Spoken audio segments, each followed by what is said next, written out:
Business Please Readers hold Global. on. We have not started. Oh, I thought You we had can gone start live now. already. Okay. Okay. Thank you. This is the Business Readers Global community where we have a shared or common goal for our audience, which is to empower ourselves by reading business related books, books that are quite mind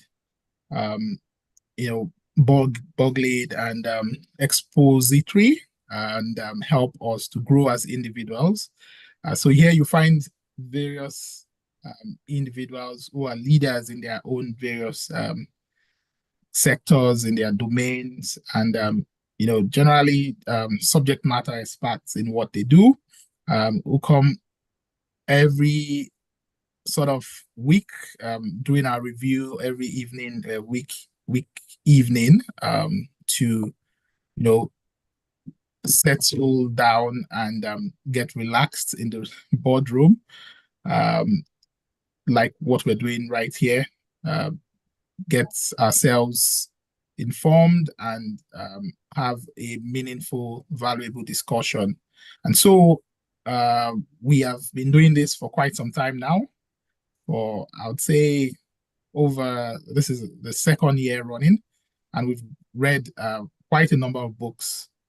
And the book which we are currently reading is The Mind of the Leader, by two very interesting writers, Rasmus Hougaard and Jacqueline Carter. And so this book has been really insightful so far. We've gone through different chapters of this book. And today we are looking at a different chapter, which is, if I'm correct, this should be the 10th or 11th chapter. 11. Sorry? Okay. Chapter is the 11th chapter. 11th. Yeah. So chapter 11 of the book is titled Lead for a Mindful Organization. And it's been presented by no other person than our own dear engineer, Kenneth Ndubuisi, who will be taking us through mind-blowing, mind-boggling experience in the room tonight, and showing us, how leaders are being formed and how leaders should lead from the writer's perspective. I would allow Engineer Ken to do a proper introduction of himself. I know he's a Rotarian and doesn't take that lightly. Thank you for, I don't know if you are still able to go for your Rotarian engagement tonight after this. Okay, you can't, of course, because you are here. So thank you for, shelving that for our own engagement. We really appreciate that. Okay, so I'll just pass on the mic to Engineer Ken for his presentation. Thank you so much, sir. Good evening, ladies and gentlemen. I'm Engineer Kenneth Ndubuisi, a trained engineer, mechanical engineer, presently in the employment of the federal government of Nigeria as a procurement officer. I'm here with the Nigerian Mining Cadastre Office at Wuse 2 Lobito Crescent. Tonight, I'm going to talk on a mindful organization from the book we are reading presently. After going through this chapter, before we go to the proper detail, let me just give a brief analysis of what came into my mind after reading this book, this particular chapter. I discovered that the whites are really mindful. What you call mindful. Look at what they sat down and were able to think out, do analysis, do research, and present. But in this part of the world, once we establish an organization, a business, the next thing is we go to prayer. Maybe pray for luck, pray for God. Meanwhile, He has given us everything. But with this book, any person that reads this book and practice it will definitely make a good leader in business and politics and otherwise. So let's dive straight into the chapter. Lead for a mindful organization. Let's go to the next slide. Let's start with mindfulness. We try to define mindfulness as it pertains to leading an organization. Mindfulness is paying attention in the present moment with a calm, focused, clear mind. You see, you need to be calm and focused, paying attention. It went on to say that the mind creates our behavior. Our behavior shapes the people we lead. As a leader, your behavior towards them will make them love you, will make them appreciate you, will make them be happy with you. If you behave negatively, if you don't show them selflessness, compassion, empathy, sympathy, you don't get the best out of them. It went on to say the people we lead create the culture of our organization, thereby determining its performance. It's what you give that you get back. The ICT people will say garbage in, garbage out. If you want the best for your organization, you start with purposeful leadership. Purposeful leadership could be the same thing as mindful leadership. How do you treat your workers? Can they have confidence and come and say to you, this is what is happening, and they are sure you will not divulge the private information they gave you, and you will not use retribution on them? So mindfulness is a very necessary attribute of a good leader. Next slide, please.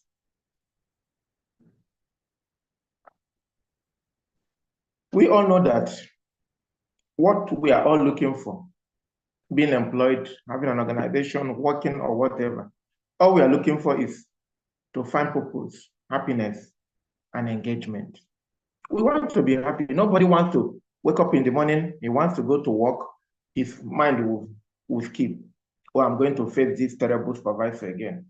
I'm going to face this terrible CEO again. He's coming to office just because he has to make a living, not because he's happy. So you say finding purpose or happiness or engagement can be difficult when working in an organization that views employees as mere tools of profit. And truly, this is what you get, especially here in this part of the world. All the organizational owners know to do well is make profit. They don't care the happiness of the staffs who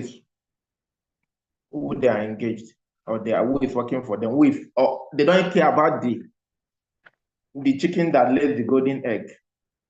They collect the egg and forget that somebody worked for it. So for me, organization instead need to become people-centered, and it's required creating an organizational culture that caters to intrinsic human drives. There are intrinsic human drives that are necessary. Next slide, please. The human drives are connectedness, meaning, and happiness. Are you happy with what you're doing? Do you feel sense of belonging in the environment you work? Does the work give a meaning to you, person? Is there dignity in your labor? These are some of the things employees seek that make them happy, that will make them give the best as staffs. Caring for people is a core business strategy. It's an effective way of enhancing collective performance. Starting point for creating a people-centered organization is presence. Are you present? Do they feel you? Do they feel you as a leader, as a CEO? Do you have time for them? When they come to you to tell you what is going on in the office or in the organization, do you give them listening ear? Do you treat them like human beings? Or you just see them as mere robots and do and go? So all these things are what matters. You must be mindful to get the best out of people. So it starts with being present. Being present means they know you are part of the organization. You have a listening ear. You have a caring heart. You sometimes have a giving, charitable hand when they need it. The next slide, please.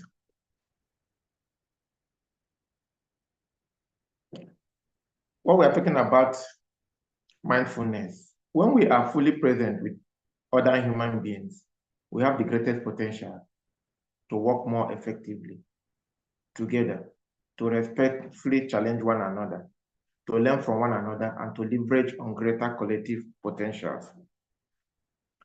What they are trying to explain here is that once your staff, your employees knows your heart and mind is with them, they will definitely be happy. They will want to share new ideas. They will have time to innovate and come out with new strategy and respectively tell you that, okay, let's do it this way. And you not say, what do you know? Get out. You give a listening ear and probably give the person a chance to practice and see what it yields. All this combined gives a greater collective potential to move the organization ahead. So we need to be mindful as leaders. We need to be present. We need to have a listening ear. We need to have a caring heart. Next slide, please. No, skip, God. Next slide, please. Something jumped. Okay. Creating a mindful organization requires not only rewiring individual minds, but also reprogramming how people collectively think, work, and behave. It takes time and conscious effort. A mindful organization is one where mindfulness is embedded in the culture, where it becomes part of the DNA of the organization. It takes a lot to rewire, to reprogram people's mind. But you as the leader, once they see that this is the behavior, your own behavior, your character, they will definitely file in and follow suit. So you must be purposeful, you must be mindful as a leader. Set goals. Encourage people to believe in your goals, believe in your aspirations, objective of the organization, work towards it. Be mindful in your dealing. Next slide, please.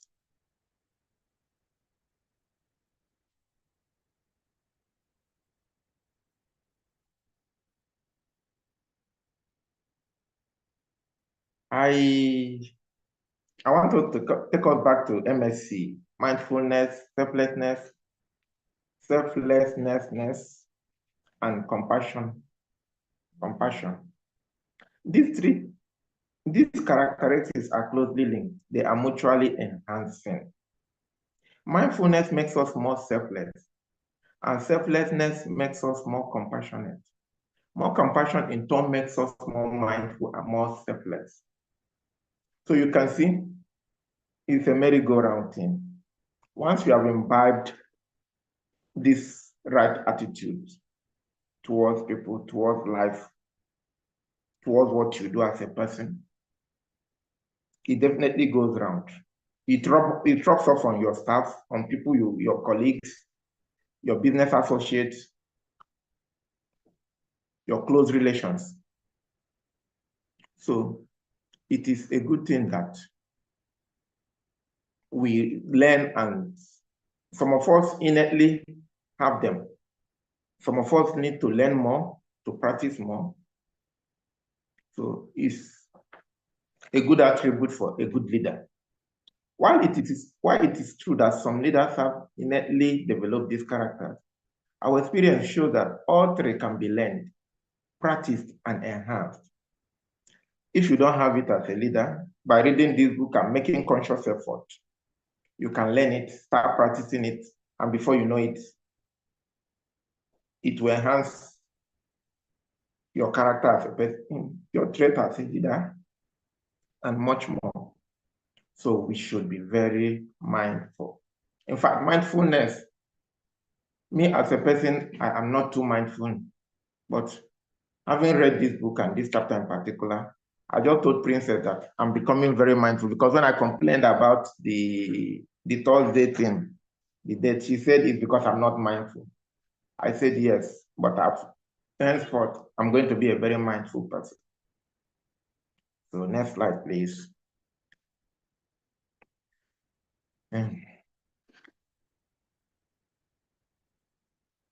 At the root, at the root of an organization culture is made up of the mind that creates it, embraces it, and implements it. Mindfulness is a type of training that allows us to reshape and rewire our minds. Sure, it allows you to reshape and rewire your mind. When we collectively rewire our mind to change how we work, we transform our culture. It's that simple. We transform. Once you agree that this is the way it should be, these are the norms of the organization, these are no-go areas, these are the do's and don'ts, and the leader purposefully, willfully, mindfully do the right things, definitely the followers will pick up. Even in a nation, governing a nation, heading an organization, they all come into play. Once people see that you're mindful, you do things consciously, they'll definitely toe in line. Next slide, please.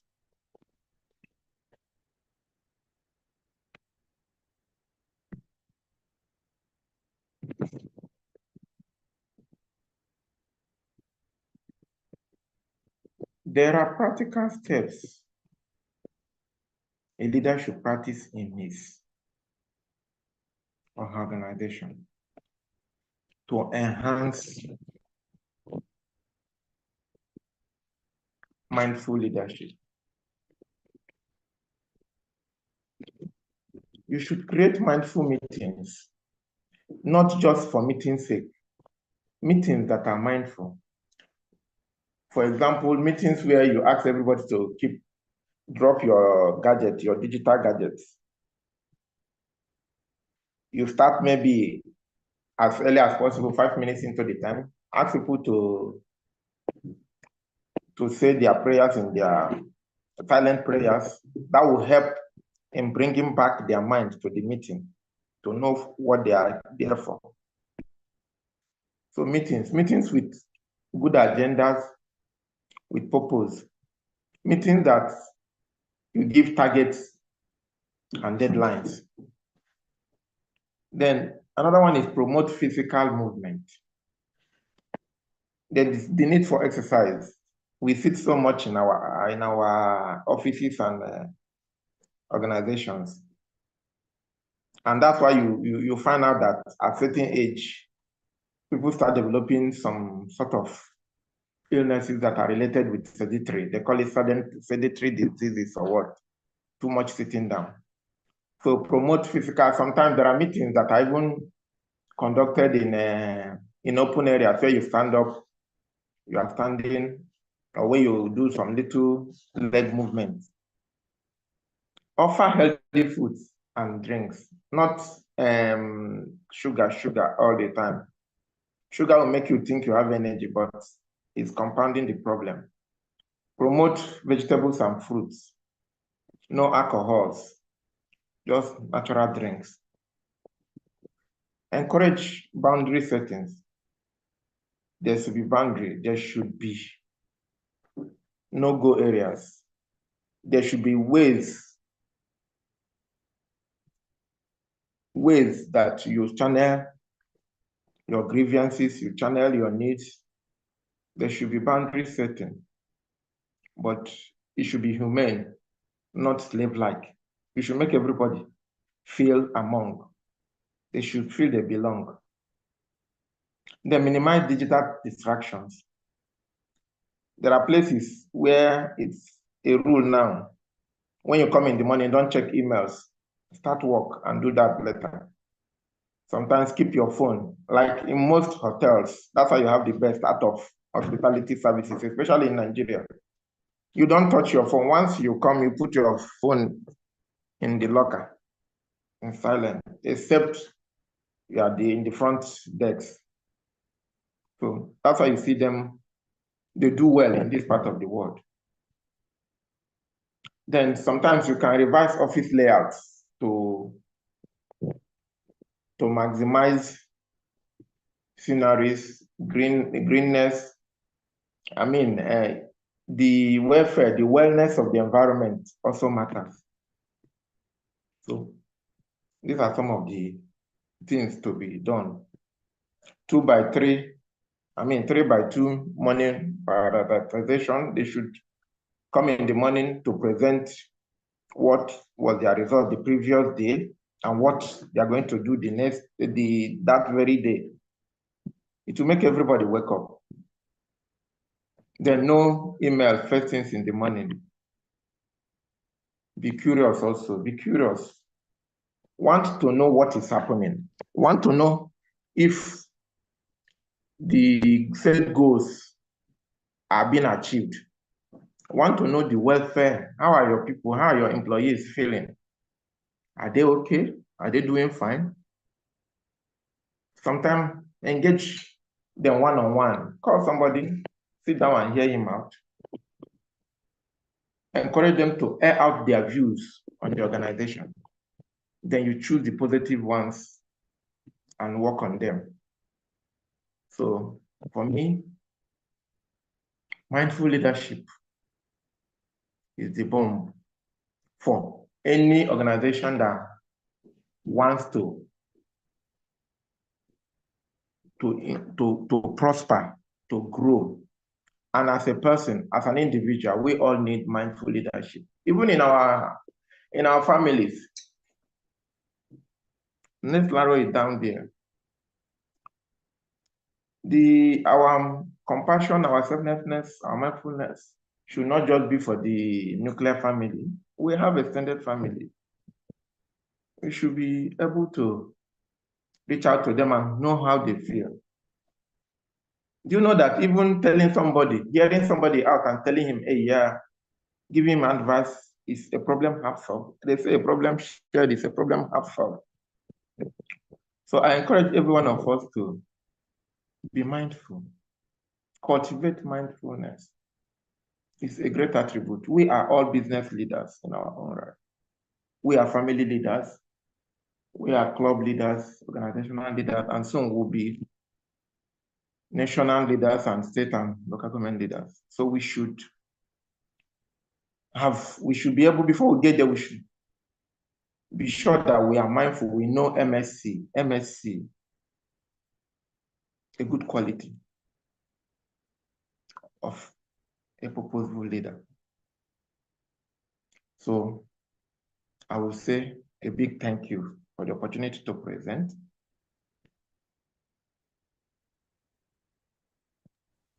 Oh, thank you so much, Engineer Ken, for the very, very concise and very expository, I would say, presentation.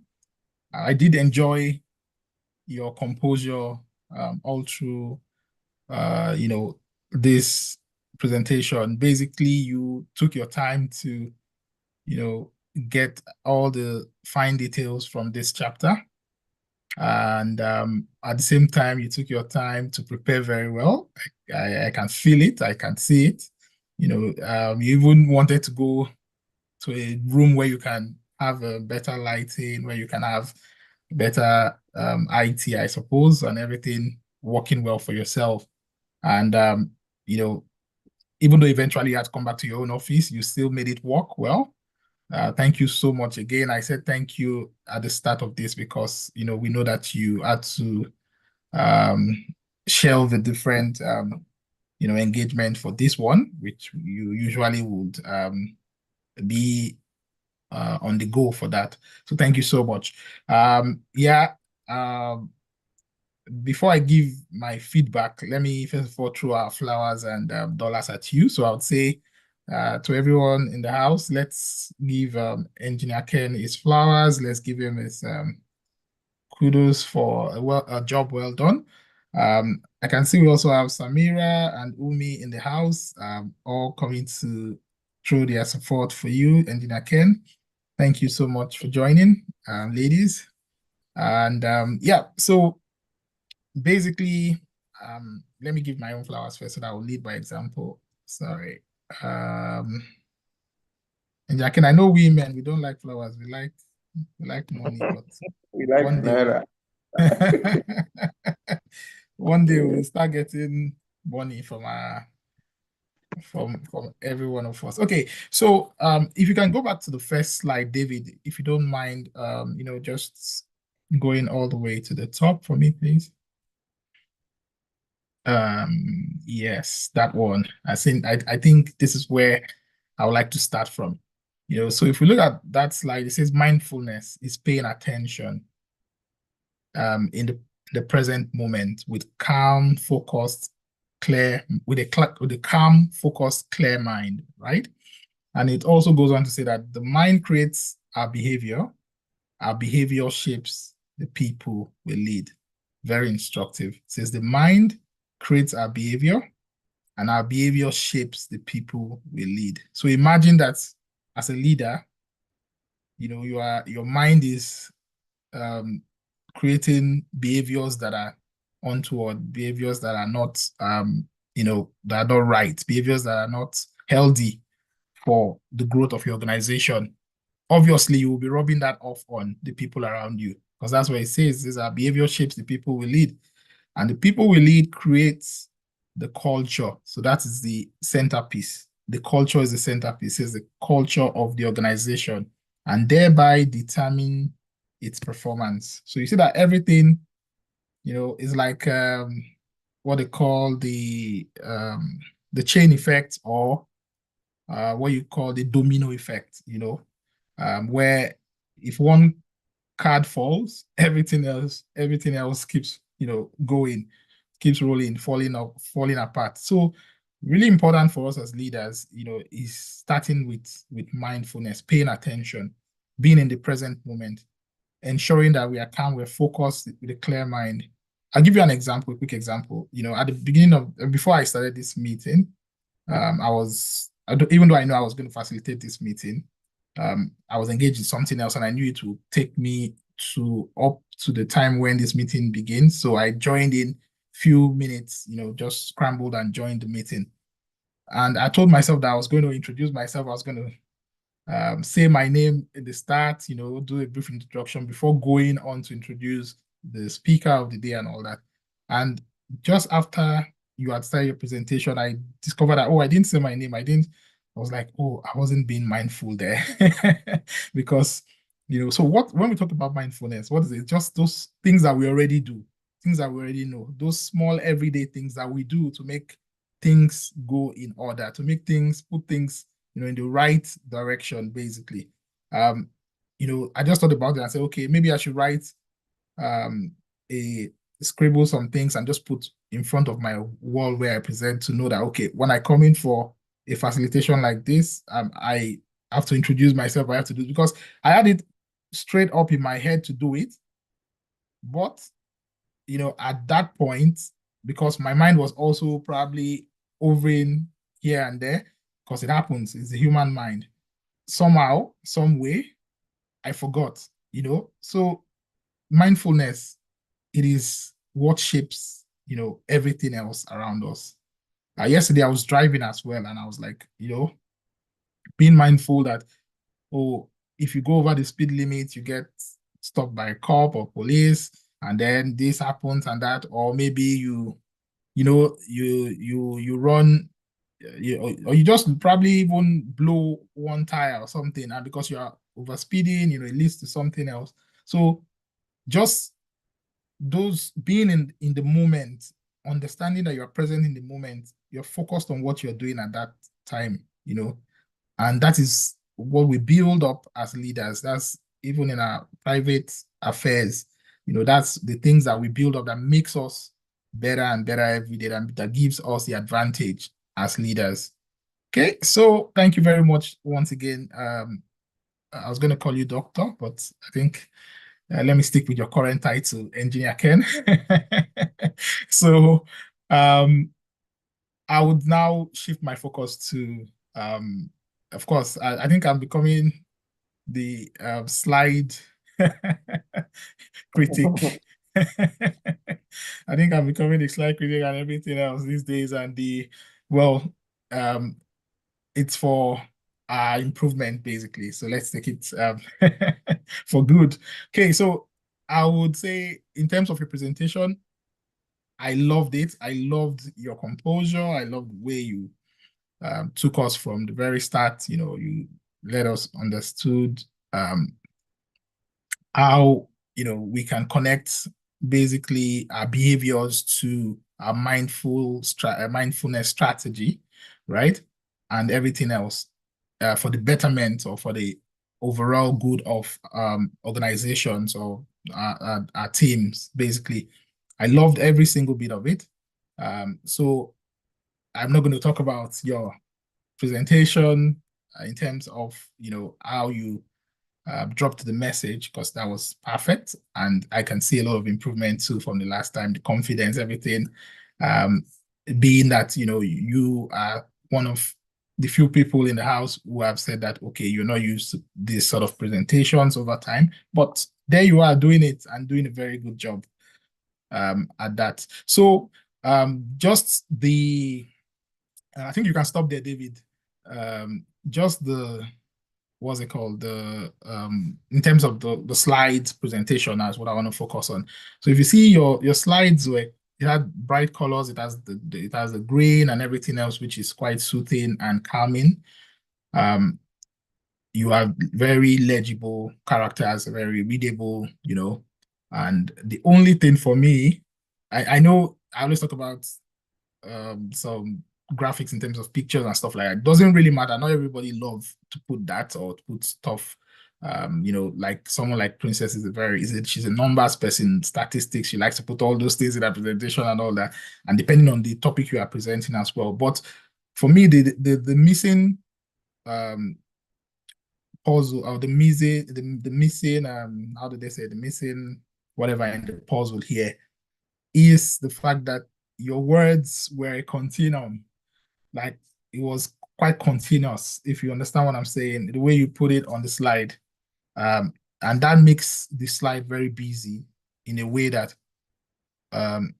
someone who doesn't take their time to really focus on it may not be able to read well. So what am I trying to say? In essence, this slide, let's say when you go like these characteristics are closely linked, they are mutually enhancing, full stop. The next line, the next word could go under, and then there could be slightly space in between just to create that sort of readable flow. You understand what I'm trying to say? To make it easy to read, just as the long and short. Okay, so that's the only thing I have to criticize about your slide today. Thank you very much, Engineer Ken. for this wonderful presentation. And I'll just say the only other thing I was going to say that stood out for me, or was what stood out for me in the presentation. I think I jotted it down somewhere. Sorry, let me just say that before I open it up to the whole house. Okay, so you talked about people-centered leadership, people-centered leadership. Yes, our leadership styles differ, but there's something about people-centered leadership that's that's like the driver for success in organizations. Because when people know that you care about them, when people know that you are always looking out for them, they put their best in to the mix. They ensure that because you take care of them and then they take care of your own business. That's how it happens. It's like Engineer Ken said, these are kind of cyclical. These are it's like the merry-go-round thing. You do mindfulness, you rub it off on the next person, selflessness, compassionate, and then it goes round and round like that. And in turn, they also give that back, that energy back to you, that same energy. And so that's why you see that somebody's business has been running for years and years, and somebody else goes into the same type of business, not because they don't have good customer base or they don't have the what it takes or whatever, but probably just the leadership style is what differentiates business A from B, or organization A from organization B, and then you see that one is doing so well. So it's really important for us to understand that people-centered leadership. Do you see people as mere statistical elements, which you just used to drive your growth? Do you just see them as numbers, as mere numbers? When I was working in one of my companies in the past, they used to say, you guys are just numbers. You're just numbers. So it's easy for them to cut you and increase you at any point. So do we see people as mere numbers, or do we see them as real humans that need care, that need attention? I remember when my brother lost his wife some years ago, my younger brother in the US, and that day I came to work and I just mentioned it. That happened the night before, and I just mentioned it to the leader. Of course, I was shaking and I had my voice, everything. And he was like, come on, what are you doing here? You should have just sent an email and not showed up at work today, And that was the end. He just said, shut your computer. We'll reach out to you later. Shut up your computer. Don't come to work next 2 days. Just take some time off, blah, blah, blah. That is care. That is showing care. That is ensuring that you're looking after those who are who work for you or work with you. So very important. So I'll just stop there. We talked about listening ears, caring for others. We said we should be very mindful. Thank you very much, Engineer Ken. So I'll throw it open to the rest of the people online. Thank you so much. I wouldn't call names. I would want people to go as they are led. Okay, Engineer Ken said, sorry, my phone went off. I don't know if he's still here. Is he still here? I'm back. Oh, you're back. Okay. Yeah, because it would have been not been a good thing that I was saying all of those good things about your presentation and you didn't hear. Okay, maybe I'll just call people's names, because I know sometimes people are shy, or maybe they don't just want to speak until you call them. So let's start with Lady Umi. Umi, good evening from the UK. Good evening, everyone. Thank you for calling me first. I appreciate it. In a quarter of a mile. At the roundabout, turn right on Arleston Road. Oh, you're still driving? Sorry. Yeah, I'm still driving home, but don't worry, I can just say a few things and then I go. Okay. So is Engineer Ken still there? Or he's gone? Yes, he is. Yes, he is.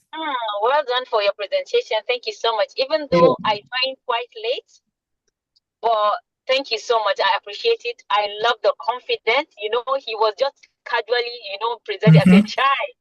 Before I used to shake any day I have presentation, but in 700 feet. You did it excellently well. Congratulations. Okay, for me, mindfulness, when you say mindfulness, is being present, is being around. And not only be physically around, but mindfully, you are aware. When somebody is talking to you, listen with all your ears, with compassion, so that you will not just listen to respond. No, listen to understand where he's coming from, what he's trying to tell you. And at that moment, listen to see in what mood is he, what is he expecting from you. Is it just to listen and advise him, or is it just to listen and tell him you're listening, you understand what he is? So really, that is what mindfulness is. So, and this is one of the key things that I start practicing, because sometimes I believe it doesn't come natural. Mindfulness, you really need to practice it to learn it. So truly, this is that is I'm not inculcating mindfulness in what I do, even though I'm still not excellent, but I'm trying. Especially when I come back from work, the first thing in the car I will say mindfulness. So when I go, my son wants to tell me how he was his day, or my daughter.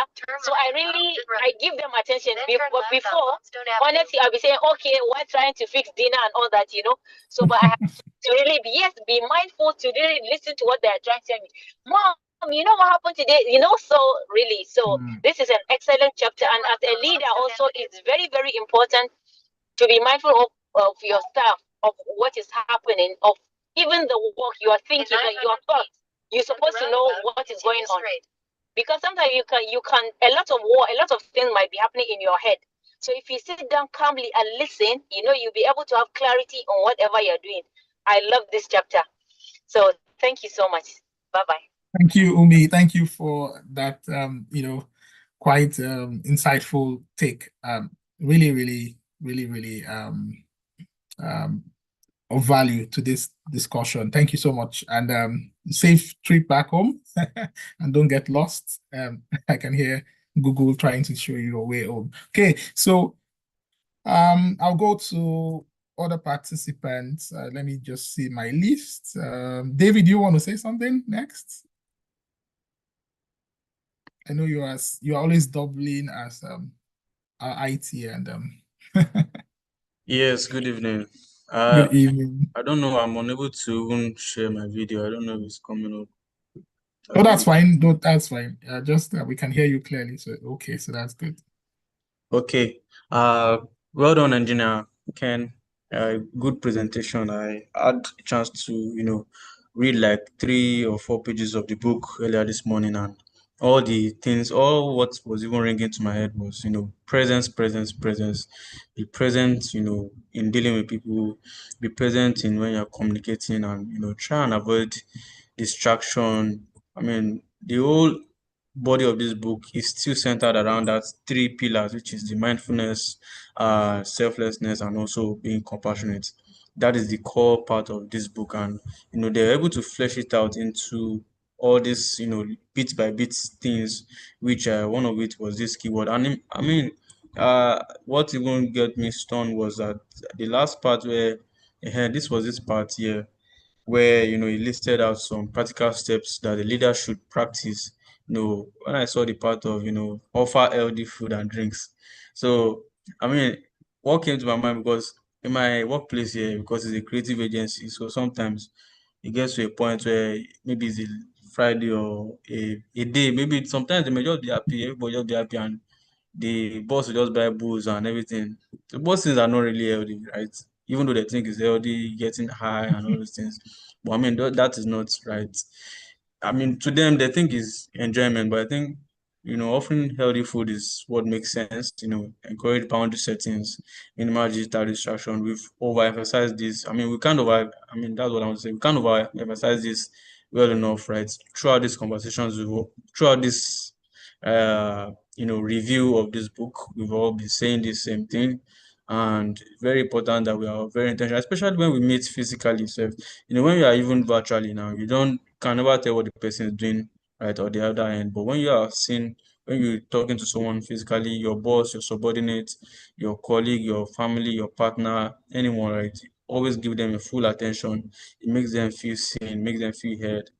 Thank you so much, Engineer Ken. And I would have also given my own feedback too on the slide, but Mr. Tony has done justice already. And I think that, maybe going forward, I'll try and see how I can, come in just before your presentation and see how I can put in my support too, just before you present. That's all from my own end. Thank you very much. Thank you, David. Thank you so much. I appreciate that take. Yes, really important. Healthy foods, healthy talks, healthy environment. Those are things that stimulates the mind and the brain and the body. And help us have positive responses in terms of our goal of achieving a more mindful state of mind or mindful presence, I would say. Yeah. Okay. So next, I'll call on, who should I call now?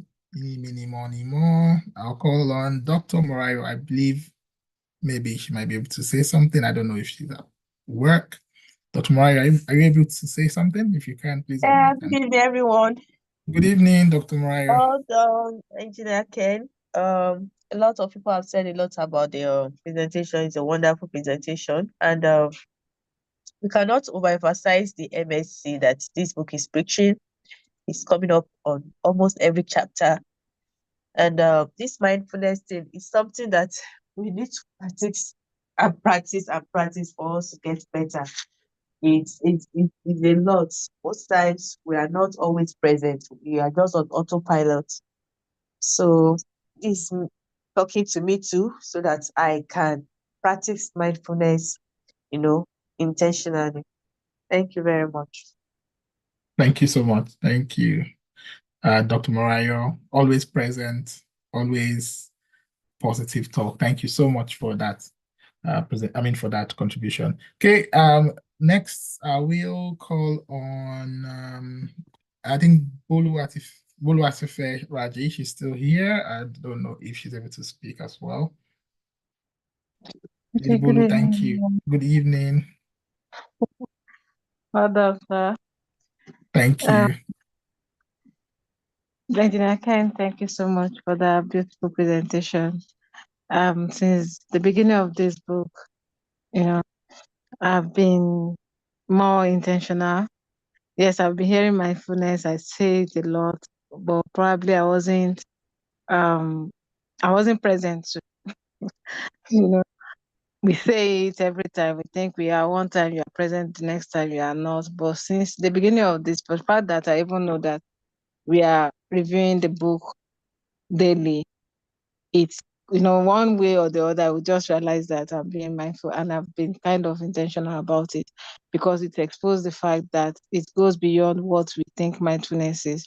Because for me, it's about the general definition of being mindful of what is around me. But that is the definition, but I wasn't really deep into the meaning. So the MSc, the mindfulness, the self-awareness, and the compassion thing, I have been kind of very intentional about it, and I can relate it to what happened today between me and my son. My children are in school, but so since when I've been reading it, I thought it will only be helpful maybe when I'm in the office or when my children are around, but not knowing that even within me, I was able to get something, and it's between me and my cat today. So talking about mindfulness, there was a time, maybe last few months, I just noticed the cat's unusual. He just he shits about he excreted on the floor, which is very, very unusual of him. So that time I beat him. And it used to be me and the cat always on the bed. Wherever I'm going, the kitchen, he follows me. So the cat, because of the beating, he stopped following me. Then later that one dies off. Then today again, he did the same thing. So now I'm talking about mindfulness. And now I went back to, okay, you read this book, you said you'll be mindful. What happened to this cat that doesn't used to do this before? But it's also annoying that the thing was even on my bed. I just woke up and I saw it on my bed. I was very angry. He was sleeping. I just hit my hand, and the cat just went like for more than hours. he just went to park himself somewhere without coming to me. Anytime he look at my face, something that normally would climb my chest, climb my shoulder, he would just go, he would look at the face and look, and just look back without, he doesn't want to look at my face then. And I was now present, okay, what could have been the cause? And I remember that, okay, I gave him a kind of food yesterday, a particular soup. So could that be what happened? Then the other time that this particular thing happened again, that was the same kind of soup I gave him. So now I was mindful enough to know that since the cat was reacting to that particular kind of food, so I felt guilty for beating the cat because I could have been mindful enough. Okay, out of mindfulness, I later realized what I did wrong. But I now start beating him, the way he was being distanced from me and all. Even though it's animal, but the book, it's not because of the book and the consciousness I now have from what I have read and the lessons and all. And I wouldn't have taken my time to flashback of about what happened and what even happened last night, and coming to the reality that he doesn't used to do that often. It's not his time. Even if when I'm sleeping, he will knock on the door and make sure he wake me up till I open the door for him to go to wherever he will go to. So, and now when Engineer Ken was now relating it to being a good listener to our workers, those that we are leading, and not be compassionate, listen to them, hear whatever they want. Like, we should give them that chance to speak their mind. So from there, they realize that we are more compassionate, we care about them. So now, when he was saying that, I was just thinking about my cat. Like, I've if that cat was a human, maybe I could have listened, but I didn't even allow the cat to explain himself. So definitely, if it was to be my child, I would have slapped the child. The African mother in me would have slapped the child. So now I will take this to everything around me, including my cat, including my children, including my workers. I mean, my colleague at work and all. So that has been my should I call it reflection from this whole thing. Thank you so much. Thank you so much. Thank you. I mean, quite interesting, this other dimension, or the direction which you have channeled the discussion for today too, in the sense that one will think that mindfulness is limited to decisions around just managing people, or just trying to be a leader, or this or that, but of course mindfulness is broader in that sense. It's broader than just when we try to apply it as a leadership skill. It is in every respect applicable to every area of our lives. And imagine the relationship with you and your cat, which happens to be an animal that doesn't communicate directly, but of course you can see the reaction to that.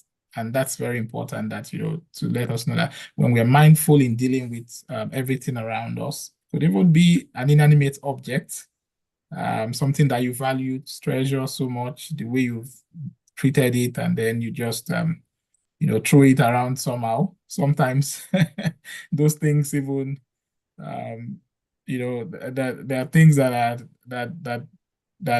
kind of gravitate, lock towards you, the way you treat things around you, the way you treat your environment. You don't even have to expect anything in return. We become mindful when we treat the things around us really well, and to ensure that we are not losing value from those relationships. Thank you very much, Lady Raji, for that. Lady Boluasfe, sorry, for that. Very, very, I'd say, detailed contribution. I've just seen that Samira has vamoosed, or she's left. I don't know if it's a network thing or the fact that maybe we've overstayed and she's the timekeeper. Just kidding. But unfortunately, we've lost Samira. I would have loved to hear her voice. I think I should have gone to her first. Okay, so that leaves us with one last contributor in the house today, and who is also has to be a happen to be our convener, a Princess Udwak. If you can, oh, you're already unmuted anyway, so you don't need to unmute. I'm So just already go ahead. unmuted. Thank you, everyone. And for those joining us on YouTube, thank you for joining us. I am so excited for Engineer Kenneth's presentation and his reflection on mindfulness. I think everybody has given a very beautiful account of your presentation today. For me, even the way the intro into the presentation was very brilliant.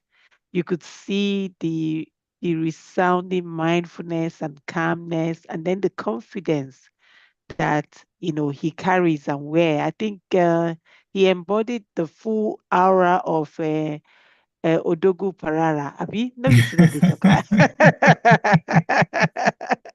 The full aura of Odogu Parara, so he was just giving us Odogu Parara style. So, Vibes, yeah. Engineer Ken, yes, thank you so, so much. It was a beautiful presentation. It was consistent. The flow was smooth. You went in from the start to the last. You never missed a beat. That was really nice. You were very settled in your element. And I welcome you to the new level, of leadership. So I think you're already skilled up. Everybody has also given you feedback with respect to the slides. I'm happy that you were able to do the slide and do it in record time. Just a small action that is maybe I should give in a more practical feedback. So what you see on your background is a picture envelope. All you needed to do was put any picture of choice and then reduce the transparency. And then you can still have that embossed writing on it. And we're going to do one slide for you tonight with David. And I'm so appreciative of David because he said, okay, action point, I will take this as a challenge. I will sit down with you with your presentation. You won't see Oga Kenneth, you won't see Engineer Kenneth to sit down with him. So tonight, immediately we shut down the boardroom, we're going to sit down with him and just do one slide to show him what we mean. So it will be easy going forward for you to be able to do your presentation. I want to speak to Saulu Atoyin's reflection on mindfulness. You did mention that you already had a plan. We have about over 14,000 thoughts coming through our minds. So even when you have planned, I'm going to do A, B, C, D, especially when you're going to give reflection, you're going to give um, introduction and all of that. And it happens to even the best of us. I do the same thing. And then when I come, I just go straight. When the moment our technical support says we are live on YouTube, I'm like, I just go straight without even remembering to introduce myself, So it happens to all of us. One of the practical things I started doing is to use my digital note, and just scribble something. So even for this particular summary or insight or comment, I jotted a couple of things down. So that guides my flow of thought. I also want to go into Bolu's comment with respect to your, account of the cat. I think it was very thoughtful of you to just pause and reflect. Because I have also a dog, a puppy in the house. And yeah, sometimes we do the same thing, like we scare the puppy without really thinking through what would have happened, what could have happened, what did I do wrong? Why is it different today? Why is this cat puppy or dog behaving in this manner, and likewise those who are around us. I think as leaders, if we begin to reflect a little bit more deeply or even take a pause for ourselves on the presentation that Ken gave, one of the key words for mindfulness is being calm. So the moment you can pause and stay calm, your thought process will settle in, you know, a little bit more, and then you can hold on to it. But the moment you are always on autopilot and you're running through, you find out that because you're in that rush, you really can't do so many things correct. You can't take decisions smartly. You know, you can't take decisions even quickly, and you can't take the right decision. So it's important to take note of the definition, the core definition of mindfulness. And I'm happy with the last slide that you presented on all the practical steps. What can we do different? So I have my own takeaway. What can I do different? Maybe have a meeting where I don't have to sit down, you know, a work meeting, a working meeting, a strolling meeting. I call it gossip time with my girlfriends, but I'm really discussing business, but we are working, you know. So you double as gisting, and then in addition to that, losing weight, in addition to that, gaining some steps, in addition to that, building rapport, in addition to that, creating, you know, bonding time, you know, and all of that. So I really have to reflect on that last slide of yours, all the practical tools that you mentioned. You know, what really caught my attention when I was reading this book was the opening. And it says, if I see my supervisor take a break and go practice mindfulness for 10 minutes, and I see her putting her head down and giving me her full attention and deeply listening and really engage with me, that is so powerful. And that's going to leave an impression on me that says, wow, that's what is expected here. So Umi gave her thought, Oluwatiri gave his reflection, and then Bolu gave hers, Dr. Murayo gave ours. So I'm seeing all of this happening in the boardroom. What do you think that says? I also would have to reflect and say, oh, that is expected, yes. So it is really expected of the boardroom members that as we begin to, you know, unpack this knowledge, we also apply them back to our lives. And as we apply them, we see those micro changes happening. So I'm happy because for this book, we have really unpacked a lot of valuable nuggets. And we're getting to the end. We only have 2 more presenters and we're already at the end. So what a very insightful journey it has been for all of us. Oluwatoyin, over to you. So thank you very much. That is my own 2 pence, like you call it. Yeah. Oh, thank you so much, Princess. Always words of wisdom, a whole, lot of wisdom coming from when you speak. Thank you so much. And thank you everyone else. Sorry, we overshot our time a bit, although it's a sort of compensation for the time that we start late, but Yes. we'll try and do something about starting on the dot of, the time and finishing, at least if we have to go over maybe 1 or 2 minutes. So sorry about that.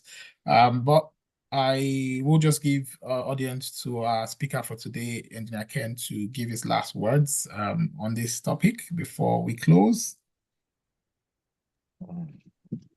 Thank you, everyone. Thank you for the positive remarks. I will end the slides. It's just I think my Microsoft Office.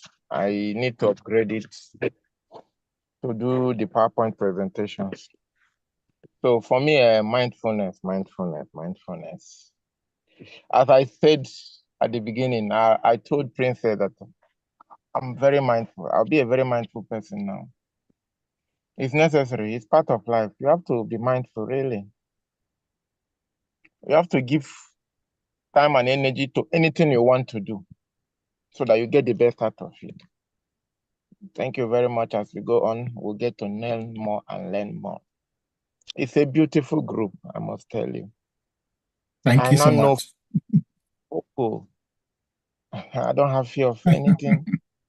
So, except the fear of the Almighty and the fear of myself going wrong or doing wrong.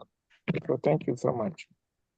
Thank you, Engineer Ken. Always a pleasure to have you on board with your words of wisdom and your valuable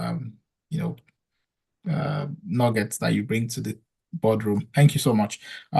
So I will end this session. Thank you for being part of this session. I'll end this session by just going into quoting what a gentleman called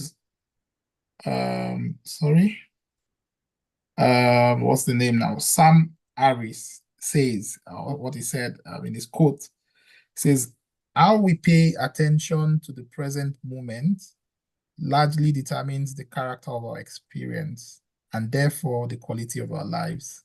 So I'll say it again. It says, how we pay attention to the present moment largely determines the character of our experience, so what we experience, and therefore also the quality of our lives. So it is really important that we pay attention, to the present moment, because it is what we do in the present that determines mostly what happens, in our future. And so that's why paying attention to the present helps us to regulate, self-regulate.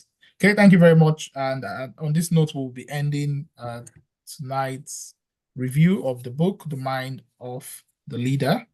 And once again, it's always been a pleasure to do this with you all. I don't know if that's Princess's Hands was the former legacy and or if not the former legacy hand, it's the current legacy. It's the current hand, future. Okay. Okay, thank God I spotted that because I would have just closed that was brilliant. Please, if you don't mind, once we shut down the meeting, Engineer Ken, you come back again to the same link, same with David, please, if you don't mind. Thank you. Please. Are you going to Rotary? Are you going to Rotary? I'm already on the road. Oh, perfect. Okay. Okay, then. Okay. That's fine. That's fine. David, we are free. Okay, thank you so much, everyone. And we'll see you again next week, Monday, because it's Thursday and we usually have a break on Fridays. So we'll see you on Monday. Have a great weekend and enjoy every time with your family. God bless you. Thank you so much.